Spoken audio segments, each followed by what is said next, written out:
So hello guys, may bisita nga ako ngayong Lunes. Late upload nga po ito kaya nasabi kong Lunes. Pinahatid ko nga dito yung panganay kong anak galing Malabon. Sinabi ko nga na maaga pa lang ay hatid na dito dahil mag-grocery at maglalab ako ngayong araw. So ito nga at papunta na nga kami sa grocery. Ang saya-saya ng mga bata na magkakasama sila. Ito nga panganay ko at hindi magkamayong na naman. Ang dami na naman yung kwento sa ilang araw na hindi namin siya kasama. Eto nga mga anak ko, ang alam kasi nila pagkasama namin na mag-grocery si Papa ay kukunin nila, pwede nilang kunin kung ano ang gusto nila. At dahil kasama ko, syempre hindi naman pwedeng lahat sa chichirya. Ayan at marami na nga silang nakuha, tamang libot lang ako ay tamang tagasunod lang sa kanila ngayon. Eto nga rin ang gusto ko pagkasama ko yung asawa ko nag-grocery. Siya kasi ang bahalang mag-decide kung anong kukunin niya dahil siya naman kasi ang magbabayad. Tamang-tama nga ay kasama namin si Mama. Ang sabi ko nga ay sige mapumili na muna kayo ng gusto nyo. Buti na lang si Mama at marunong makaintindi, hindi naman siya naghakot for today's video. Ito na nga ang mga nabili ni Mama. At ito naman ang sa amin. Andito nga sa gilid ng mga bata at itong si Ava Duday tuwang-tuwa na bubuksan ni isang chichirya. At pauwi na nga kami dahil talagang grocery lang ang pinuntahan namin ngayon dahil maglalaba nga kasi ako ngayon. Masyadong maraming labahin ngayon kaya kailangan ay wala munang ibang hidden agenda. Lahat nga kami ay may kanya-kanyang bit-bit na plastic bag ng grocery.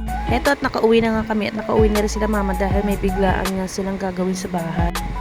Ang pinoproblema ko na naman ngayon ay paano ko pagkakasyahin itong mga ito dito sa maliit naming refrigerator at ito lang ang maliit naming lalagyan. O diba, sige nga isipin niyo paano yung pagkakasya itong mga to. Nang matapos ko nga ayusin yung mga grocery na pili kong pinagkasya kung saan saan at hindi ko rin alam kung paano ko napagkasya. Nagsimula na rin akong maglaba. At habang inaantay ko nga na matapos ang aking pangalawang paikot at ito ay sinabay ko na rin linisin ng CR. Pag nanay ka na talaga hindi mo alam na kaya mo palang gawin at pagsabay-sabayin ang mga gawain nang hindi mo napapansin na gawa mo pala lahat. Kudos sa mga nanay na masyadong multitasker. Tama po ba yung mga pinagsasabi ko? Pasensya na, ang hirap po talaga kasi mag-voice over at ang hirap mag-isip na kung ano-ano sasabihin.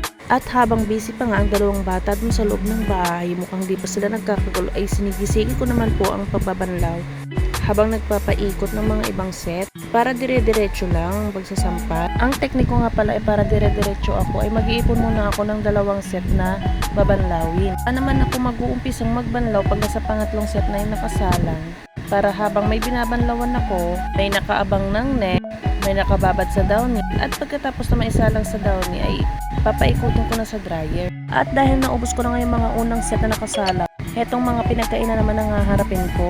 Hindi ko rin alam kung paano ko nagagawa ng sabay-sabay ito pag minsan talagang sinisipag ako. At kaya nga siniko nga na maghugas ng plato dahil itong bunso ko ay nakatulog na nga sa tabi ng ate niya. Kaya ngayon, dire-diretso lang gawain ko maghugas ng plato habang nag-aantay ng mga susunod na banlawin. Yun lamang, salamat!